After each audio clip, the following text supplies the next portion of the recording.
सत्यनारायण व्रत कथा। सत्यनारायण पूजा करने की विधि इस तरह से है। इस दिन व्रत करने वाला पूर्णिमा व संक्रांति के दिन सायंकाल को स्नान आदि से निवृत्त होकर पूजा स्थान में आसन पर बैठकर विराजमान हो और श्री गणेश, माँ गौरी, वरुण देवता, विष्णु भगवान आदि सब देवताओं का ध्यान करके पूजन करें और संकल्प करें कि मैं सत्यनारायण स्वामी का पूजन तथा श्रवण सदैव करूँगा। पुष्प हाथ में लेकर भगवान सत्यनारायण का ध्यान करें। यज्ञोपवीत पुष्प, धूप, नैवेद्य आदि से युक्त होकर स्तुति करें। हे भगवान, मैंने श्रद्धा पूर्वक फल, जल आदि सब आपको अर्पण की है, इसे स्वीकार कीजिए। आपदाओं से मेरी रक्षा कीजिए। इसके बाद सत्यनारायण की कथा पढ़ें अथवा उसका श्रवण करें। श्री सत्यनारायण व्रत कथा का पहला अध्याय। एक बार नैमिषारण्य तीर्थ में शौनकादि 88,000 ऋषियों ने श्री सूत जी से पूछा, हे प्रभु, इस कलयुग में वेद विद्या रहित मनुष्यों को प्रभु भक्ति किस प्रकार मिलेगी तथा उनका उद्धार कैसे होगा। इसीलिए हे मुनि श्रेष्ठ, कोई ऐसा तप कहिए जिससे थोड़े समय में पुण्य प्राप्त होवे तथा मनोवांछित फल मिले। वह कथा सुनने की हमारी इच्छा है। सर्वशास्त्र ज्ञाता श्री सूत जी बोले, हैं वैष्णवों में पूज्य, आप सबने सर्व प्राणियों के हित की बात पूछी है।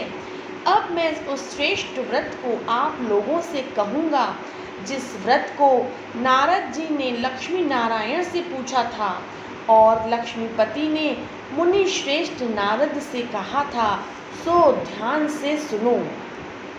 एक समय योगी राज नारद जी दूसरों के हित की इच्छा से अनेक लोगों में घूमते हुए मृत्यु लोक में आ पहुँचे। वहाँ बहुत योनियों में जन्मे हुए प्रायः सभी मनुष्यों को अपने कर्मों के द्वारा अनेक दुखों से पीड़ित देखकर किस यत्न के करने से निश्चय ही इनके दुखों का नाश हो सकेगा, ऐसा मन में सोचकर विष्णु लोक को गए। वहाँ श्वेत वर्ण और 4 भुजाओं वाले देवों के ईश नारायण को, जिनके हाथों में शंख, चक्र, गदा और पद्म थे तथा वनमाला पहने हुए थे, उन्हें देखकर स्तुति करने लगे। हे भगवान, आप अत्यंत शक्ति से संपन्न हैं। मन तथा वाणी भी आपको नहीं पा सकती। आपका आदि, मध्य और अंत नहीं। निर्गुण स्वरूप सृष्टि के आदि भूतों व भक्तों के दुखों को नष्ट करने वाले हो। आपको मेरा नमस्कार है। नारद जी से इस प्रकार की स्तुति सुनकर विष्णु भगवान बोले, हे मुनि श्रेष्ठ, आपके मन में क्या है? आपका यहाँ किस काम के लिए आगमन हुआ है? निसंकोच कहो। तब नारद मुनि बोले, मृत्यु लोक में सब मनुष्य जो अनेक योनियों में पैदा हुए हैं, अपने अपने कर्मों के द्वारा अनेक प्रकार के दुखों से दुखी हो रहे हैं। हे नाथ, मुझ पर दया रखते हो तो बतलाइए कि उन मनुष्यों के सब दुख थोड़े से ही प्रयत्न से कैसे दूर हो सकते हैं। श्री भगवान जी बोले, नारद, मनुष्यों की भलाई के लिए तूने यह बहुत अच्छी बात पूछी। जिस काम के करने से मनुष्य मोह से छूट जाता है, वह कहता हूँ सुनो। बहुत पुण्य का देने वाला स्वर्ग तथा मनुष्य लोक दोनों में दुर्लभ एक व्रत है। आज मैं प्रेमवश होकर तेरे से कहता हूँ, सत्यनारायण जी का व्रत अच्छी तरह विधान पूर्वक करके मनुष्य तुरंत ही यहाँ सुख भोग कर मरने पर मोक्ष को प्राप्त होता है। श्री भगवान के वचन सुनकर नारद मुनि बोले कि उस व्रत का क्या फल है, क्या विधान है और किसने यह व्रत किया है और किस दिन यह व्रत करना चाहिए, विस्तार से कहो। भगवान बोले, दुख, शोक आदि को दूर करने वाला, धन धान्य को बढ़ाने वाला, सौभाग्य तथा संतान को देने वाला, सब स्थानों पर विजयी करने वाला, भक्ति और श्रद्धा के साथ किसी भी दिन मनुष्य सत्यनारायण की शाम के समय ब्राह्मणों और बंधुओं के साथ धर्मपरायण होकर पूजा करे। भक्ति भाव से सवाया दे नैवेद्य, केले का फल, घी, दूध और गेहूं का चूर्ण लेवे। गेहूं के अभाव में साठी का चूर्ण, शक्कर तथा गुड़ और सब भक्षण करने योग्य पदार्थ जमा करके सवाए पर अर्पण कर देवे तथा बंधुओं सहित भोजन करावे। भक्ति के साथ स्वयं भोजन करे।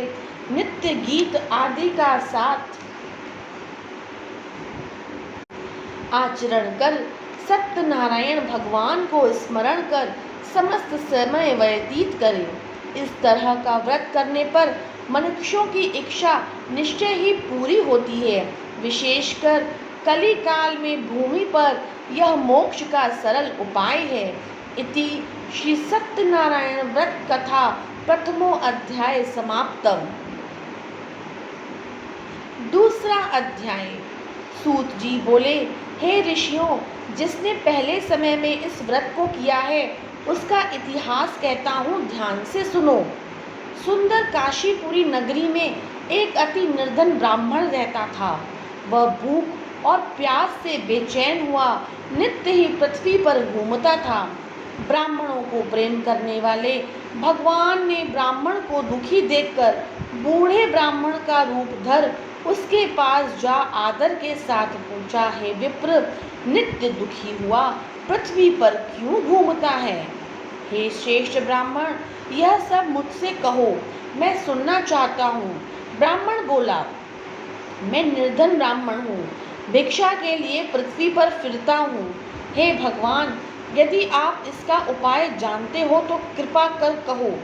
वृद्ध ब्राह्मण बोला कि सत्यनारायण भगवान मनोवांछित फल को देने वाला है, इसीलिए हे ब्राह्मण, तू उनका पूजन कर, जिनके करने से मनुष्य सब दुखों से मुक्त होता है।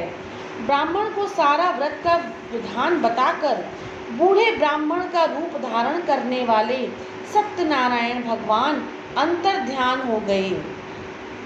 जिस व्रत को वृद्ध ब्राह्मण ने बतलाया है मैं उसको करूँगा। यह निश्चय करने पर उसे रात में नींद भी नहीं आई। वह सवेरे ही उठा, सत्यनारायण भगवान के व्रत का निश्चय कर भिक्षा के लिए चला गया। उस दिन उसको भिक्षा में बहुत धन मिला।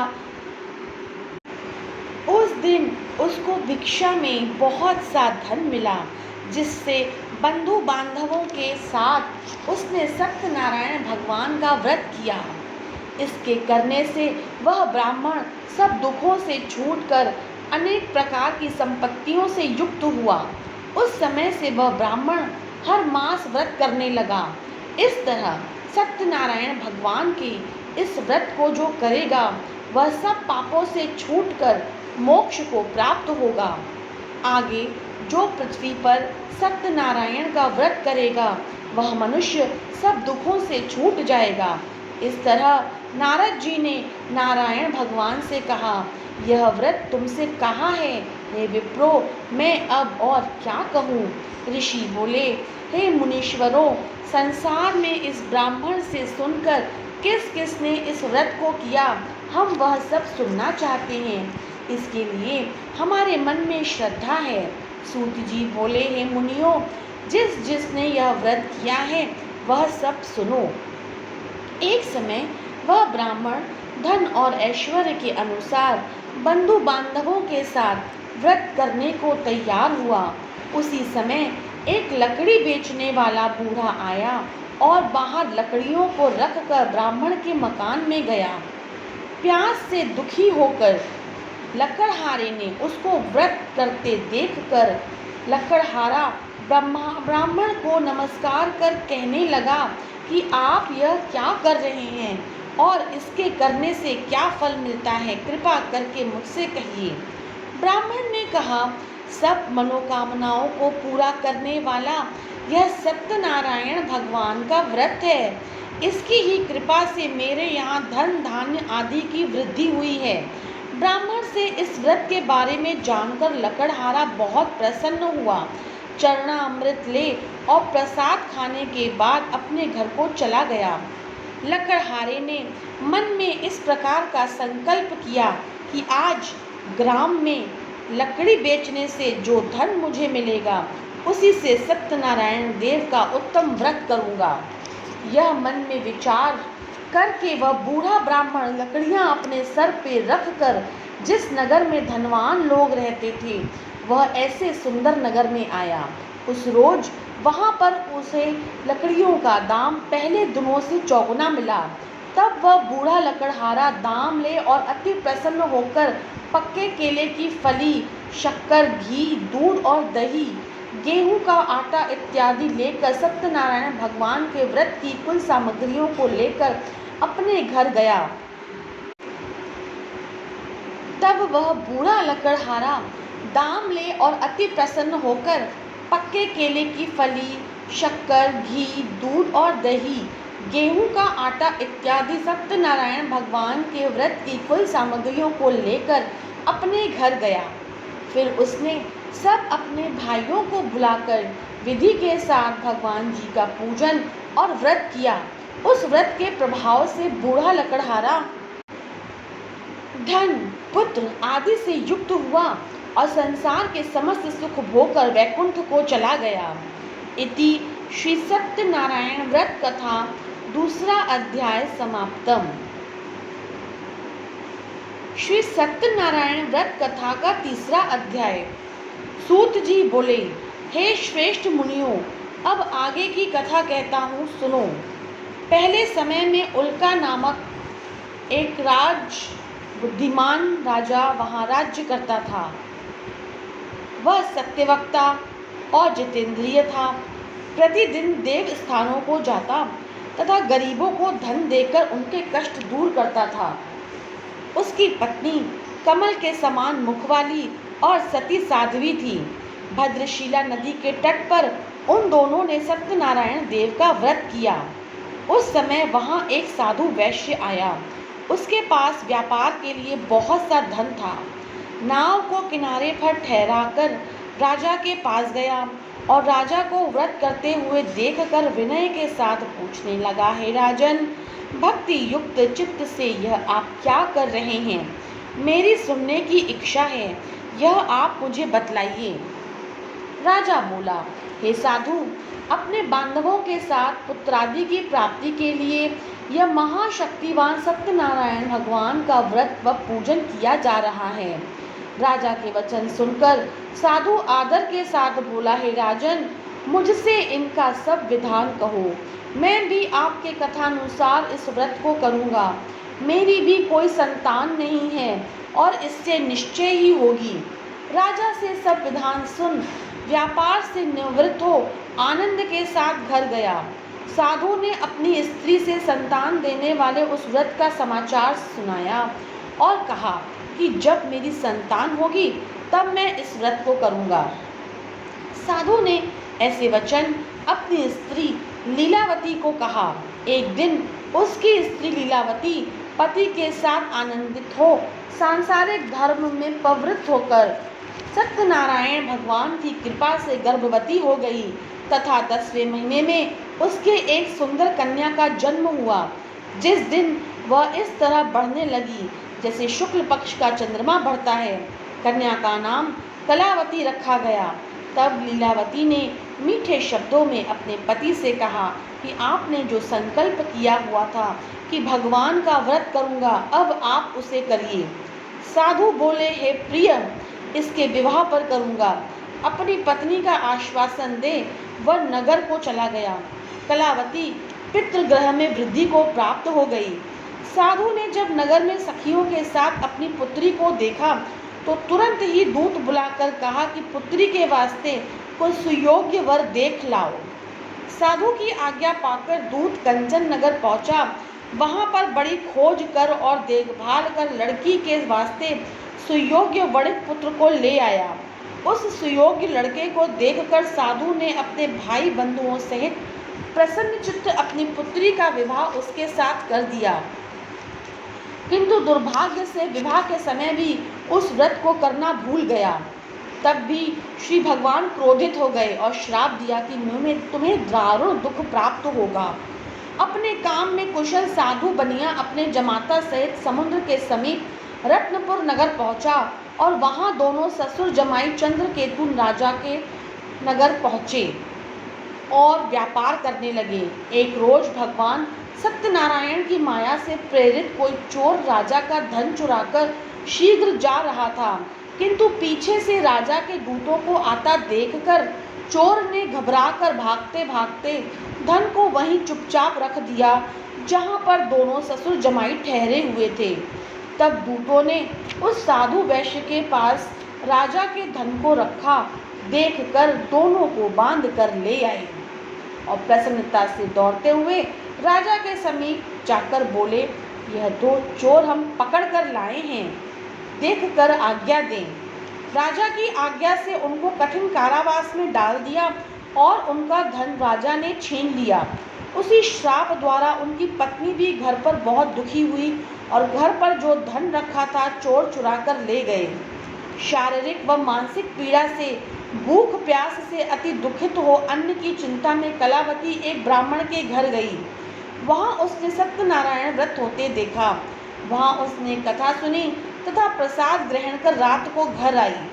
माता ने कलावती से कहा, हे पुत्र, दिन में कहीं रही और तेरे मन में क्या है? कलावती बोली, हे माता, मैंने एक ब्राह्मण के घर सत्यनारायण का व्रत देखा है। कन्या के वचन सुनकर लीलावती भगवान के पूजन की तैयारी करने लगी। लीलावती ने धन परिवार और बंधुओं सहित भगवान का पूजन किया और यह वर मांगा कि मेरे पति और दामाद शीघ्र आ जावें। प्रार्थना की कि हम सबका अपराध क्षमा करें। सत्यनारायण भगवान इस व्रत से संतुष्ट हो गए और राजा चंद्रकेतु को स्वप्न में दिखाई दिए और कहा, हे राजन, दोनों बंदी वैश्य प्रातः ही छोड़ दो और उनका सब धन जो तुमने ग्रहण किया है दे दो, नहीं तो तेरा धन राजपुत्र आदि सब नष्ट कर दूंगा। राजा को ऐसा वचन कहकर भगवान अंतर्ध्यान हो गए। प्रातःकाल राजा चंद्रकेतु ने सभा में अपना स्वप्न सुनाया और दोनों वणिक पुत्रों को कैद से मुक्त कर सभा में बुलाया। दोनों ने आते ही राजा को नमस्कार किया। राजा मीठे वचनों में बोले, हे महानुभावों, भाग्यवश ऐसा कठिन दुख प्राप्त हुआ है, अब कोई ऐसा भय नहीं है। ऐसा कहकर राजा ने उनको नए नए वस्त्र आभूषण पहनाए तथा जिसका धन लिया था उससे दुगना धन दिलवा कर विदा किया। दोनों वैश्य अपने घर को चल दिए। इति श्री सत्यनारायण व्रत कथा तृतीय अध्याय समाप्तम। चौथा अध्याय। सूत जी बोले, वैश्य ने मंगलाचार करके यात्रा प्रारंभ की और अपने नगर को चला। उनके थोड़ी दूर पहुंचने पर दंडी वेशधारी सत्यनारायण ने उनसे पूछा, हे साधु, तेरी नाव में क्या है? अभिमानिक वणिक हंसता हुआ बोला, हे दंडी, आप क्यों पूछते हो? क्या धन लेने की इच्छा है? मेरी नाव में तो बेल तथा पत्ते भरे हुए हैं। वैश्य का कठोर वचन सुनकर भगवान ने कहा, तुम्हारा वचन सत्य हो। ऐसा कहकर दंडी वहां से चले गए और कुछ दूर जाकर समुद्र के किनारे बैठ गए। दंडी के जाने पर वैश्य ने नित्य क्रिया करने के बाद नाव को ऊंची उठी देखकर अचंभा किया तथा नाव में बेल आदि देखकर मूर्छित हो गया और जमीन पर गिर पड़ा। फिर मूर्छा खुलने पर बहुत शोक करने लगा। तब उसका दामाद बोला कि आप शोक न करें, ये दंडी का श्राप है, अतः उनकी शरण में चलना चाहिए, तभी हमारी मनोकामना पूरी होगी। दामाद के वचन सुनकर वह दंडी के पास पहुंचा, अत्यंत भक्ति भाव से नमस्कार करके बोला कि जो आपसे असत्य वचन कहे थे उसको क्षमा करो। ऐसा कहकर महान शोकातुर हो रोने लगा। तब दंडी भगवान बोले, हे वणिक पुत्र, मेरी आज्ञा से बार बार तुम्हें दुख प्राप्त हुआ है, तुम मेरी पूजा से विमुख हुआ है। साधु बोला, हे भगवान, आपकी माया से मोहित ब्रह्मा आदि भी आपके रूप को नहीं जानते, तब मैं अज्ञानी कैसे जान सकता हूँ। आप प्रसन्न होइए, मैं सामर्थ्य के अनुसार आपकी पूजा करूँगा। मेरी रक्षा करो और पहले के समान मेरी नौका में धन भर दो। उनके भक्ति युक्त वचन सुनकर भगवान प्रसन्न हो गए। उनकी इच्छानुसार उनको वर देकर अंतर्ध्यान हो गए। तब उन्होंने नाव पर आकर देखा कि नाव धन से परिपूर्ण है। फिर भगवान सत्यदेव का पूजन कर साथियों सहित अपने नगर को चला। जब वह अपने नगर के निकट पहुंचा तब दूत को घर भेजा। दूत ने साधु के घर जा उसकी स्त्री को नमस्कार करके कहा कि साधु अपने दामाद सहित इस नगर के समीप आ गए हैं। ऐसा वचन सुन सती ने बड़े हर्ष के साथ सत्यदेव का पूजन कर पुत्री से कहा, मैं अपने पति के दर्शन को जाती हूँ, तू कार्य पूर्ण करके शीघ्र आना। माता के वचन सुनकर कलावती प्रसाद छोड़कर पति के पास चली गई। प्रसाद की अवज्ञा के कारण सत्यदेव रुष्ट होकर उसके पति को नाव सहित पानी में डुबा दिया। कलावती अपने पति को न देखकर रोती हुई जमीन पर गिर पड़ी। इस तरह नौका को डूबा हुआ तथा कन्या को रोता हुआ देखकर साधु दुखित होकर बोला, है प्रभु, मुझसे या मेरे परिवार से जो भी भूल हुई है उसे क्षमा करो। उसके दीन वचन सुनकर सत्यदेव प्रसन्न हो गए और आकाशवाणी हुई कि हे साधु, तेरी कन्या मेरे प्रसाद पर छोड़कर आई है, इसीलिए उसका पति अदृश्य हो गया है। यदि वह घर जाकर प्रसाद खाकर लौटे तो इससे पति अवश्य मिलेगा।